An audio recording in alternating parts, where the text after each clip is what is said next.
the devil here to tempt me. A father who turns his own kids into hardcore bank robbers. The surveillance video, the pointed gun. And they order the tellers and everyone into the vault. And the 18-year-old daughter behind the wheel of the getaway car. It was my family. The loyalty was greater. Now, childhood photos replaced by mugshots. And confession tapes shocked even the police. I'll lay it all out. Keeping it all in the family. Plus, a loyal employee with a killer boss. I missed my kids being born. He made me come back to work 4 or 5 hours later. Who takes the term murderous job to a whole new level. What I need you to do, go dig a hole in the desert somewhere. The detective said your husband was going to kill you. But this bad boss isn't finished yet. What do you want me to do? Whack this guy. Loyalties and Lies. Welcome to 2020 on ID. I'm John Quinones. Loyalty. It seems so simple. But what happens when the person you've always followed leads you to do something you know is wrong? The people you're about to meet found themselves with troubling decisions to make between loyalty and lies. First, 2 teens and the father they worshipped. But as Matt Gutman first told us in 2013, the dad who was supposed to show them the right way to live instead showed them the way right to prison. It's an all-in-the-family crime spree. That's dad in a mask and son in a fake mustache. It was a family affair, all right. A father on an outing with his 2 kids, but they weren't out for fast food. They were hungry for a fast buck. These 3, the Cat family, didn't look like the typical jailbirds in the FBI's most wanted list. Nope, they looked like they belonged in your church group. The balding dad, his pimpled son, and the pretty blonde sister, still a high school senior. But apparently the family that stayed together robbed together. Have you ever seen anything like this? In my 20-plus years in law enforcement, I haven't, Matt. A family of bank robbers. If news of Daddy's misdeeds bewildered local cops and journalists, it blew away their own family members. Horrible. Horrible. How can I wrap my brain around this? How could this have happened? We spent 13 months piecing together this story, talking to every major character. It begins where it ends, with Dad, Scott Cat. We met the father of this felonious family here. Nice to meet you. Nice to meet you. Behind 2 inches of glass at the Fort Bend County Jail in Texas. It's shocking to me because I've never been in trouble before. That would be the first of many lies he would tell us. Back then, we couldn't have known this tale would have more twists than a knotted rope, especially given how Cat started life. With a homemaker mom and a dad who worked at the local bank. Good student? He was a football star. Everyone, especially his mom, remembers him being so likable. Scott, he was so much fun. Great sense of humor. Always wanted to make us laugh. Scott Cat fell in love and married his high school sweetheart, Beth, a champion swimmer. She called him her handsome cowboy. What was Beth like? Beth? Oh, very, very loving. Good mommy. Terrific mother. It seemed like they had it all. They really did. He became a structural engineer, and the all-American family settled into a 4-bedroom house with a front porch tucked into Oregon's wine country. They both had great jobs. They both had great cars. They had the 2 kids. They had the dog. Everything that you work so hard to do. Money, family, love. Scott and Beth had everything until Beth was diagnosed with breast cancer. Her daughter, Abby, was just a baby. The only memory I have of my mom, she was on a bright orange stretcher being carried down the stairs, and I remember her face. So your first memory of your mother, or your only memory, is one of her being carried away on a stretcher? Yeah, that's all. But I hold on to it maybe as a good thing. Because it would be the only thing she had. Beth Cat would die at the age of 32, leaving behind 4-year-old Hayden and 2-year-old Abby. Suddenly, Scott Cat was a widower, a single dad with toddlers. How did you deal with it personally? I didn't deal with it. You were in denial? Completely.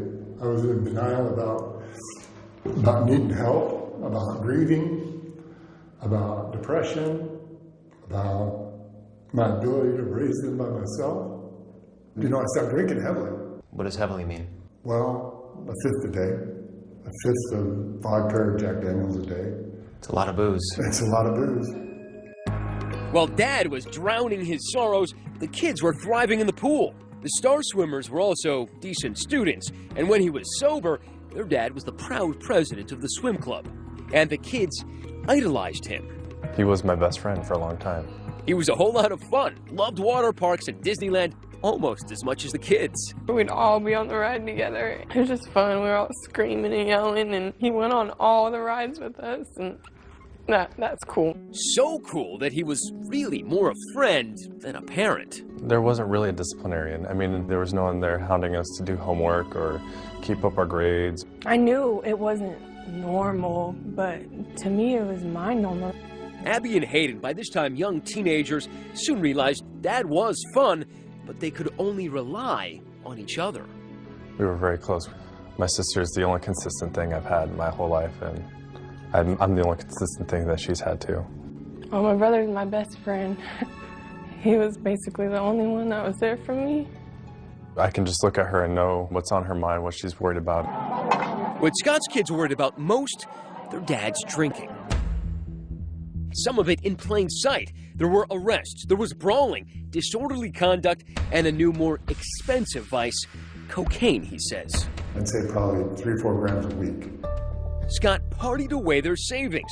They went bankrupt. They lost their home. The lights went out.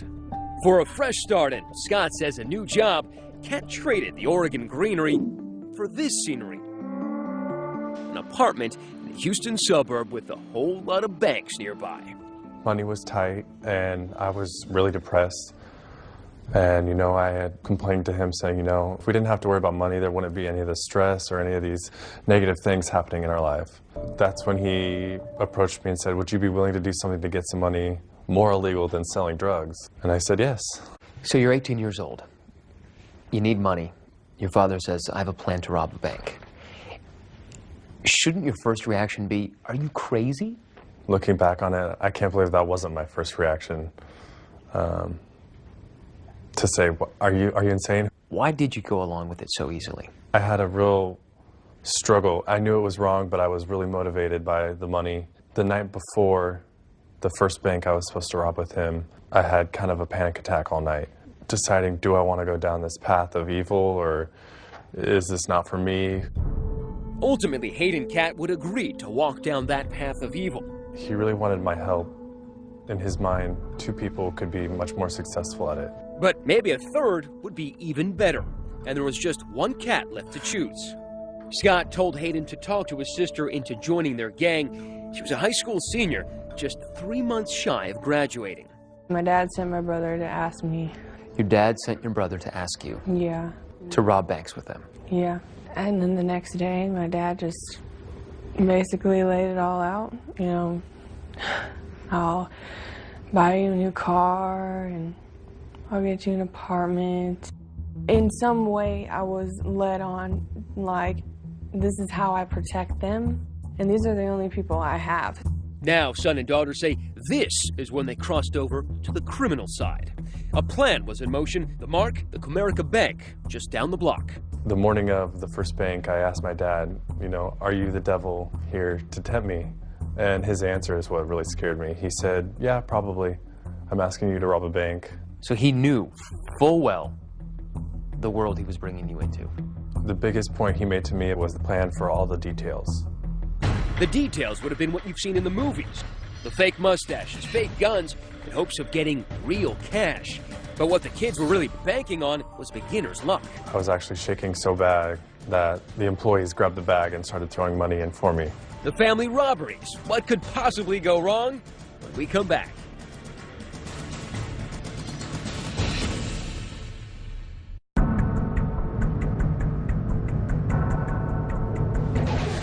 .93-degree Texas heat. The Cat family wasn't headed to a water park, but to a stick-up at a small bank in a strip mall.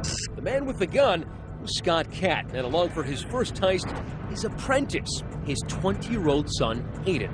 Their disguises? Painters' masks and white overalls. Outside, waiting in the getaway car and communicating with the men on walkie-talkie, 18-year-old Abby. Once we walked into the bank, then it was on. I was running on so much adrenaline and so amped that I wasn't even really feeling anything. Two individuals walked into the bank, and they ordered the tellers and everyone into the vault. Did they say anything? Put your hands up and get into the vault. He was the muscle with the gun, and I was the money guy. Both men are big, over 6'3". Their sheer size and the gun enough to terrify customers. But it's the novice bank robber who's quaking in his boots. I was actually shaking so bad that the employees grabbed the bag and started throwing money in for me. In Hayden's hands, more money than he'd ever dreamed of. How much does $50,000 weigh? I'd say about 15 pounds. With their garbage bag full of cash, they sprint out of the bank to the getaway car, which has been outfitted with stolen plates. The wheelman, a frightened teenager. I was scared. I mean, it's just something you just like want to be over with. And what was it like driving the getaway car? You know, it's hard because you want to obey traffic laws, but your adrenaline is pumping. It was hard. I had them in my ear. My dad would yell at me to not drive fast, and so I didn't. Despite the heckling from her backseat driver dad, the reluctant 18-year-old gets them to their apartment, half-mile away, undetected. The heist had gone off without a hitch, just like Dad had promised. Was there a woohoo moment? Not till we got home. With her sack full of 50 grand, the spending began.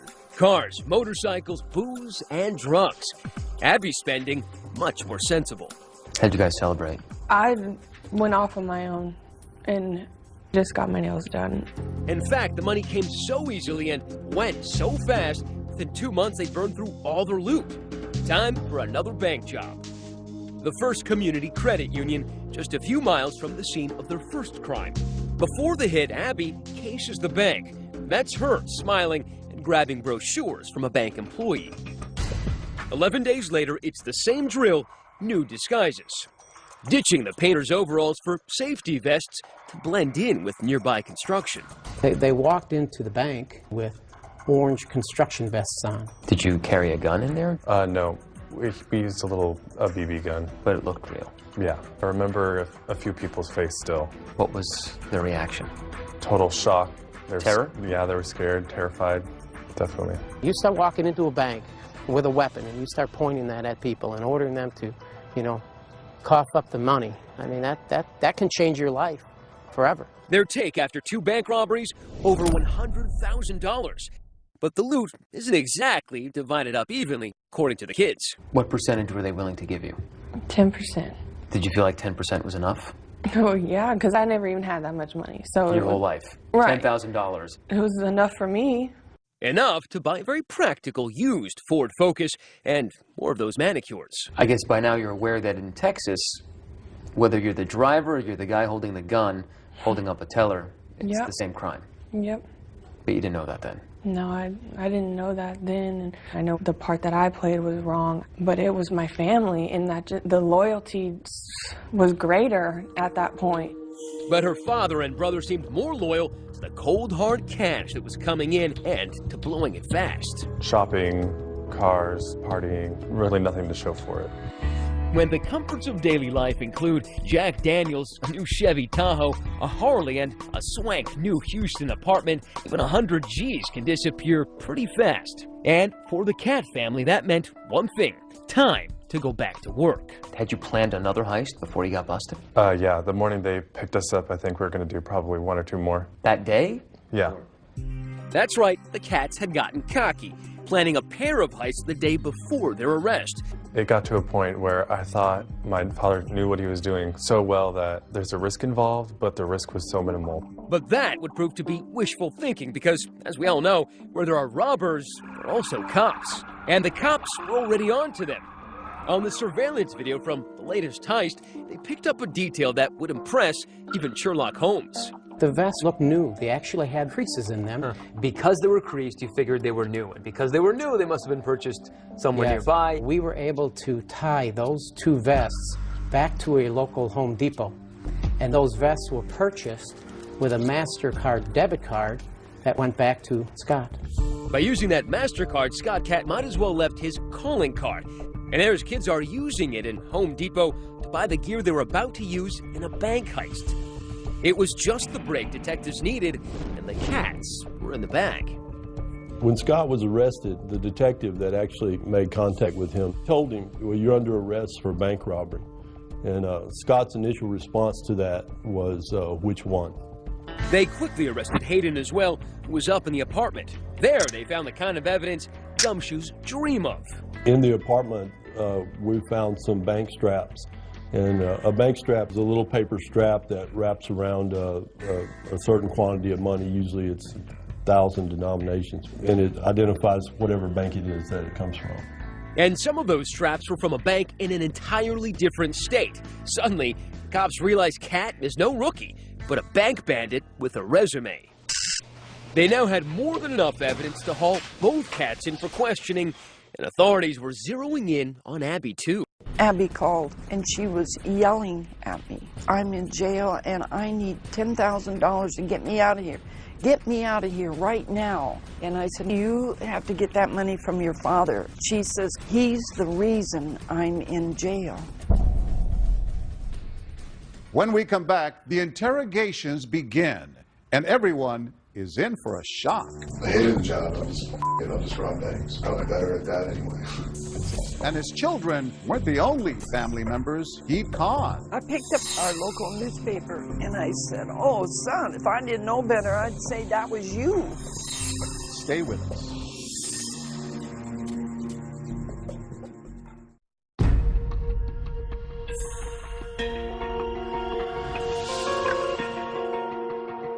Police had nabbed Scott Cat for holding up 2 banks.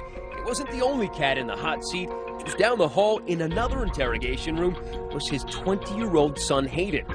Scott made it clear as he walked in, he was ready to come clean. It's a day of reckoning. I get it.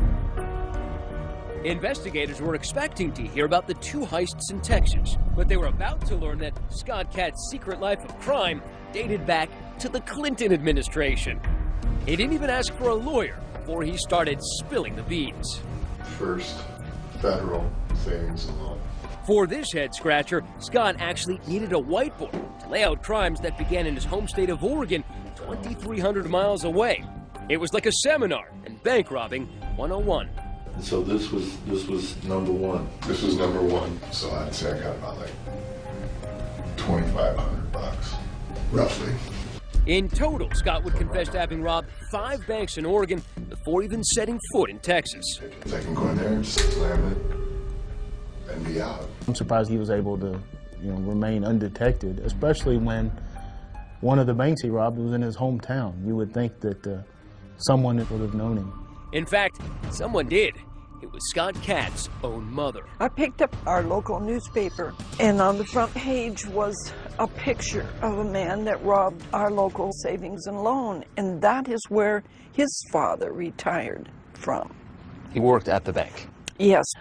And I looked and I saw this frame of this big man, and I said, oh, son, if I didn't know better, I'd say that was you. And he grabbed the paper from me, and he looked at that, I remember so vividly, and he said, yeah, it does kind of. But a mother knows what her son looks like. Oh, I know, and his hands, I know his hands. And Scott said, well, he didn't get very much money. But her son was honing his skills, and you know what they say about practice. With each hit, he was banking more and more money. That one I got close to 30, because by then I had figured out that there were 2 cash drawers, so I made sure that I got both cash drawers. I selected a bank based on accessibility and escape. He didn't just see a bank and decide to rob it the next day. He would plan for weeks at a time. How many of those did either Hayden or Abby know about? None. This was all just... Not a one. I mean, you got to think back. They're still pretty young here. Scott says it was a job opportunity that brought them to Texas in early 2012. By then, Abby and Hayden were teenagers. Well, I had a nice chunk of money to come to Houston, right, and I blew it. Partying. I just blew it. The cash tasted so sweet, Cat craved more, soon blowing off that job in Houston to focus on his more lucrative gig. I hated the job. It was a really bad job. I'll just rob banks. I'm probably better at that anyway. And in his new full-time job, he knew more help could mean more money. This is where I started to, you know, talk the kids in. Hayden wanted to come out here, and I said, well, look, you know, there's a business proposition I have for you. I talked him into it. A couple of doors down the hall, Hayden would soon fill cops in on his version of that dirty deal. That's when he started, you know, going over all the details about how it's done and what he's done in the past. Also, what to look for in a bank, you know. Like what? The getaway is everything. I told him, you know, I don't think that I can drive after my first one. That's when we talked Abby into driving for us. We just needed someone who was able to drive slow and steady and abide all the traffic laws and, you know, not look like a bank robber at all. This cute blonde girl is the last thing you'd ever look for. But that's exactly who police were looking for. After getting a call from her dad, Abby drove herself in to talk to investigators. Same room, 6 hours later. Well, I just felt like, you know, I needed to do what I did to, you know, protect them. Abby admitted driving the getaway car, but said it was out of blind loyalty to her brother and her father, whose writing was still there on the wall. My mother died when I was 2, and a lot of it has to do with, you know, I've always trusted my dad. It's not okay, obviously, I'm not stupid. But when it's your dad, it's almost like it is. I convinced her of it. She trusts me completely because she doesn't have anybody else to trust. But according to Texas law, it was a little too late to take the blame now. David Ryan is Abby's lawyer. Abigail Catt was facing 5 to 99 or life in prison for aggravated robbery, even though she didn't put a gun in anyone's face, because under Texas law, just being involved in the crime itself was enough to make her as culpable as her father and her brother. By the end of his 2.5-hour confession, it was clear Scott Catt wouldn't be winning Dad of the Year anytime soon. So that's where we're at today. And after a decade of robbing banks, what do you have to show for it besides 2 kids on the fast track to becoming felons? About all I got in my wallet. Maybe whatever Hayden has in his wallet. That's about it. Hayden had counted his, just $30.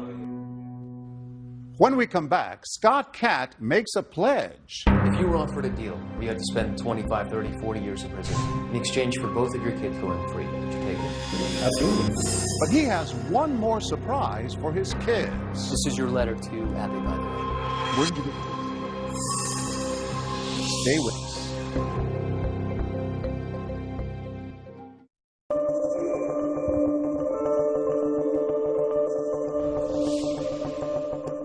The pretty house with the wraparound porch in Oregon is now in the Cat's rearview mirror. Their new home is the big house behind the bars of the Fort Bend County Jail in Texas.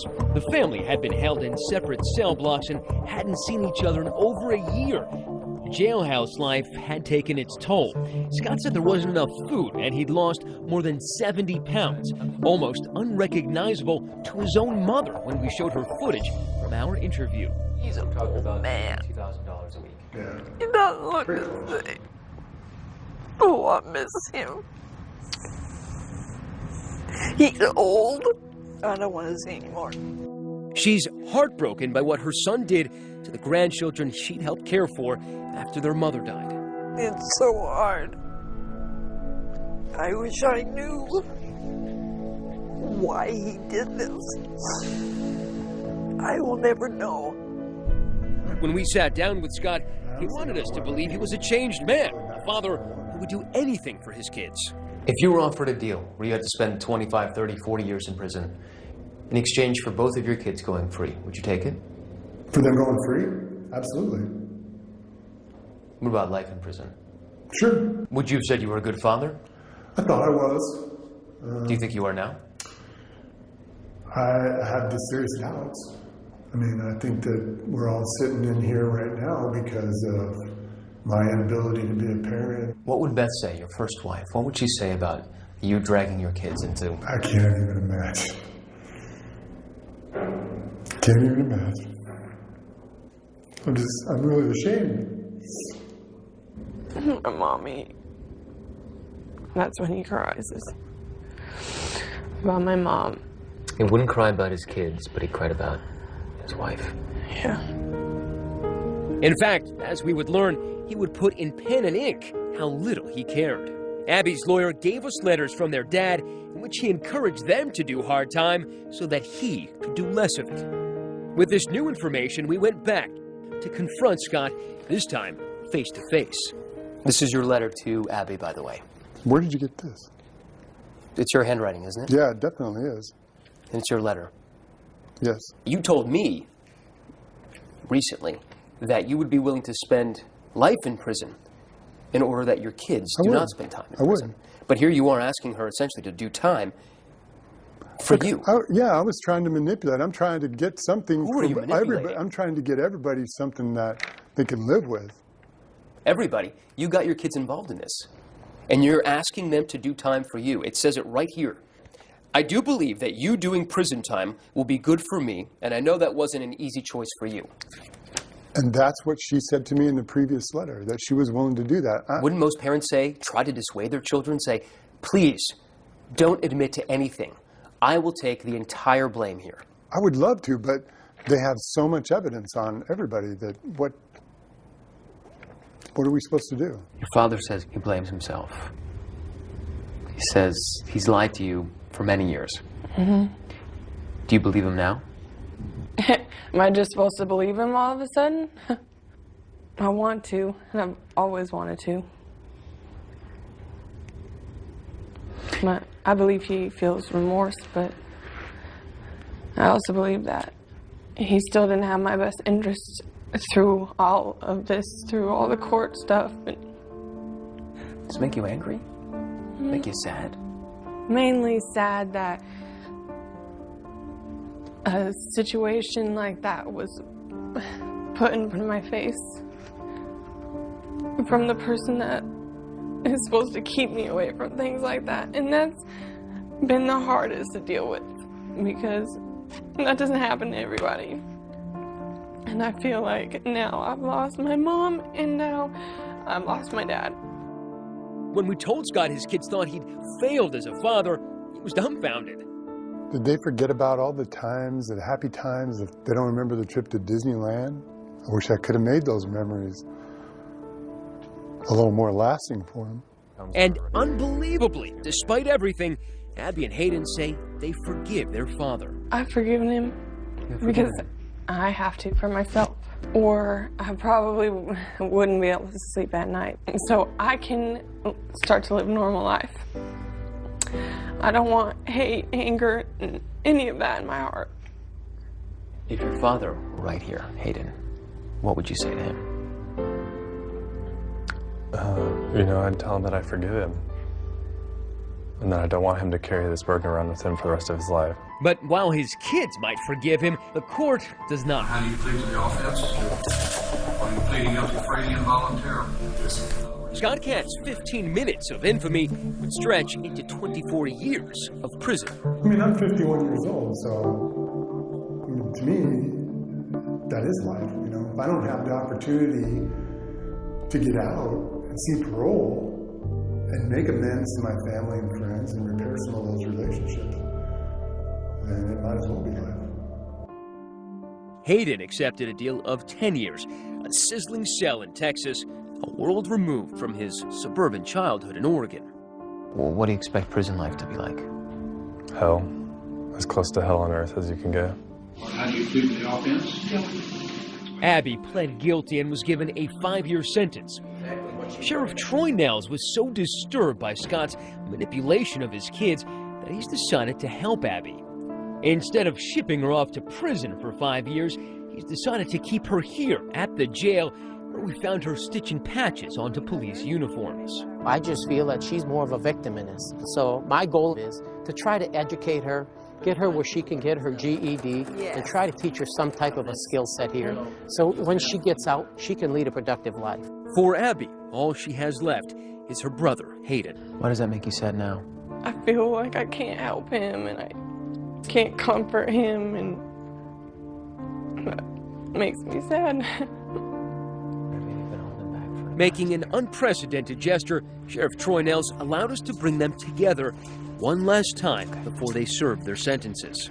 Brother and sister haven't seen each other in a year since the day of their arrest. Hayden is brought in shackled, hand and foot. And the jailhouse rules were strict. No touching. The soulmate siblings couldn't seem to help, reaching out. Abby. Breaking one last rule. Are you doing okay? Yes. Okay. I'm just happy to see you. Yeah, me too. Abby, I'm sorry, okay? I don't blame you for anything, Hayden. Just know that I love you forever. I love you too. I don't blame you for anything. Nothing. It's gonna be a long time until I see you. I know. I love you. I love you too. Can I give him a hug? No, I can't hug you. No? No. And on the spur of the moment, we asked the sheriff for one more act of kindness. You guys want to give each other a hug. The sheriff says it's okay. Really? Oh. It could be 10 years before Abby and Hayden could embrace again.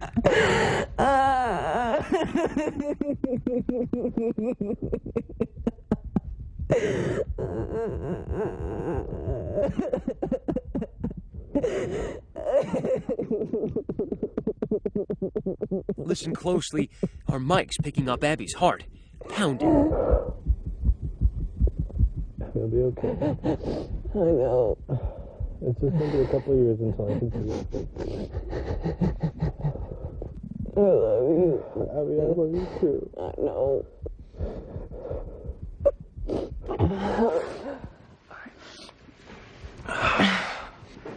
I don't want you to go. I know. And gushing out came the grief and the regret and the anger. Thank you for the hug. I needed it. I know. I love you. I love you too, okay? Okay. If you ever start to feel down or anything, just start to think about all those good times we had, okay? Okay. That'll get you through. Okay. All right. I love you. Abby, I love you too. I'll see you soon, okay? Okay, bye. And after 10 minutes of comfort, shackled again. The siblings' love for one another, the one thing their foolhardy father couldn't destroy.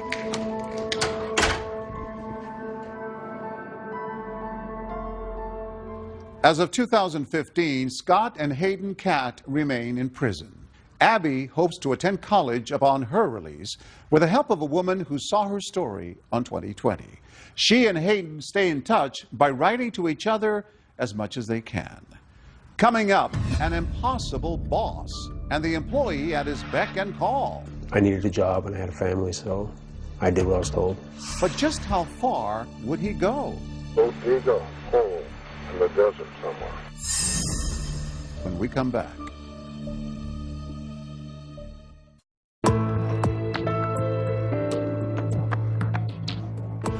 A long-suffering employee spends years meeting his boss's escalating demands, and then a new task, one that would make him an accomplice to murder. As Jim Avila first told us in 2013, the question was, would he follow orders or take the lead straight to the police?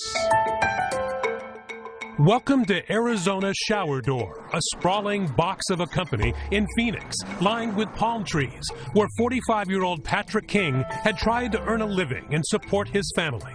That is, until he got a call from his boss to meet him here in this bank parking lot for a special favor. That's Patrick's truck. Inside is Patrick and his boss, Fred Nadler, and this is their day-off conversation. What I need you to do, in super secrecy, okay, is go dig a hole in the desert somewhere. Dig a hole in the desert? Sound odd, even suspicious?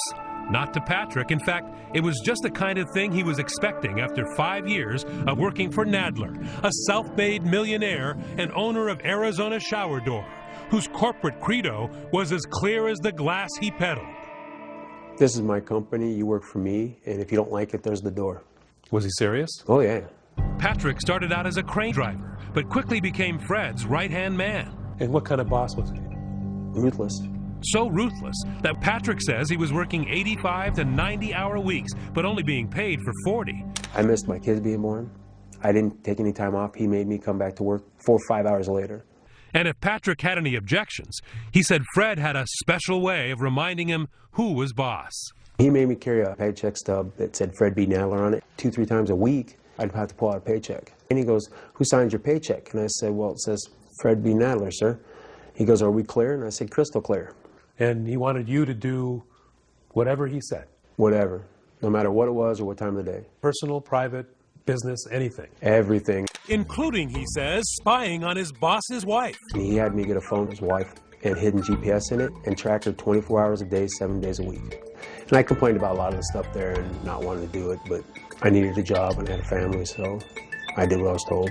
But Patrick's connection with Fred's wife would reach far beyond her cell phone signal. Libby Nadler, like Patrick, was living in a prison of her own, under the thumb of a controlling husband, who she says ran the home just like his office. Everything was fine as long as I went along with it, with whatever he did. He would just tell me if I didn't like it, I could leave. Not all of their 18 years of marriage had been like that, of course. When he told me that he wanted to marry me, he told me that we were going to have a wonderful life. And it was. Trips, a nice home. They even adopted and raised 2 children together. But Fred, she says, always was clear about one thing. He didn't like to spend money. He only liked making it. In his mind, he thought that everything was his. He didn't want to share, not with me, not with anybody else, as long as he was alive. Which meant divorce would be a little tricky. That's when, according to Patrick, Fred's behavior took a twisted turn. He started dropping these little subtle hints and say stuff like, it's getting me a lot of money for you. Coming from a boss who allegedly thought worker pay was optional, the promise of a big bonus seemed to Patrick a major red flag. Sure enough, 3 days later. My phone rings, caller ID, and it said Spike on it. And he goes, we need to meet. Which brings us back to this parking lot. And as soon as I stopped here, he got up, started walking over. So he comes over, and as soon as he gets in, I hit record on this recorder. And I have it sitting right here, and I push record, and I set it right here on the ledge. We're sitting here talking. What I need is somebody I can trust. That's me. Let's go dig a hole in the desert somewhere. That's easy to do, especially in Arizona. That's right. You got to do it at such a time and a place that nobody can see you do it. And he finally said, you know, she filed for divorce. She's going to ruin the company. There's going to be 180 employees and families out of work. You're going to be the savior. You're going to save the company. I was just like, you know, I didn't want to believe it. I will give you a bundle to put in that hole, okay? I'm not telling you what's going to be in the bundle, be wrapped in a blanket or a sheet or something, and just keep quiet. So that's easy. The rest of your life. He pulls out a stack of money wrapped in a yellow band, $1,000 on it. Goes, you know, just for showing up, I'm taking care of you, and he throws it at me. So this man who never gave you anything, maybe $20, gives you $1,000 all of a sudden. And Fred, he says, promised more. $10K every year that Patrick stayed with the company and kept his trap shut. That Patrick could not do. Instead, this loyal worker had enough, immediately going to police and handing over that tape. Fred was arrested that evening, Libby watching as he was handcuffed and taken away from their house. The detective said your husband was going to kill you. I told the police that's not true. No, I didn't believe it. When did it sink into you? That question is very hard because I still can't believe it. Sometimes you don't realize it when you are with a controlling person what the outcome would be. Patrick foiled all this. Patrick saved your life, right? He did. He's my angel, and I keep telling him that. And that angel dutifully returned to work the following Monday to report to his new boss. Actually, 2 new bosses, Fred's sons. You save a woman's life. Bad guy's in jail. They gave you a raise and a hearty handshake when you got back to work, right? No. His reward for saving a woman's life? Patrick was put on paid leave. Then, he says, out of the blue, 6 months later, he was sacked. His parting bonus, a phone call from the prosecutor who was about to take Fred Nadler to trial. And he goes, we have him hiring somebody to come and kill you before the court date. He doesn't want you on the stand. You have a seat right here, buddy. Fred, according to prosecutors, was up to no good, even from behind bars. Nope, it's us alone. Caught on tape again. And this Santa Claus look-alike had an early Christmas gift for his ex-wife and former employee. Yeah, apparently you got a job you'd like me to do. Yes, sir. Yeah. I got 2 jobs. I'm going to need names. I'm going to need where they live. I'm going to know what you want me to do. Well, Patrick King.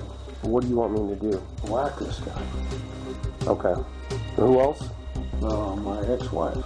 There's going to be a lot of scrutiny with these 2 people passing. Okay. Significant people in my life. That's caused me a great deal of problems. But Nadler had more. The hit on Libby required some special handling. You have dogs? Yes. 2 little dogs. They only stand about this high. Meet Fritzy and Shotzi, who Fred apparently wanted the hitman to take care of as well. They're my love of my life. If there's anything I do love that's left, it's my 2 little puppies. So I just like to make sure if it's a day or 2 before somebody finds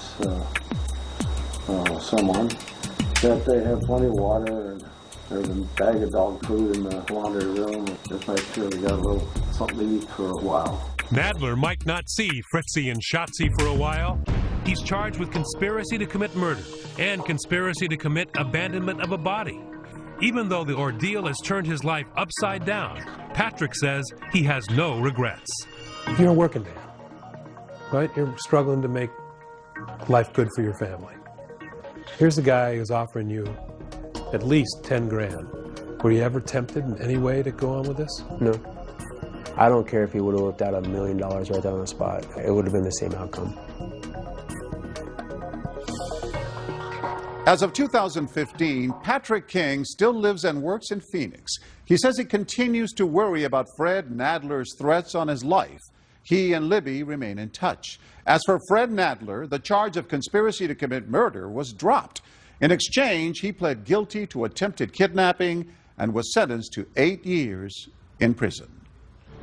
I'm John Quinones. Please join us next time for another edition 2020 on ID.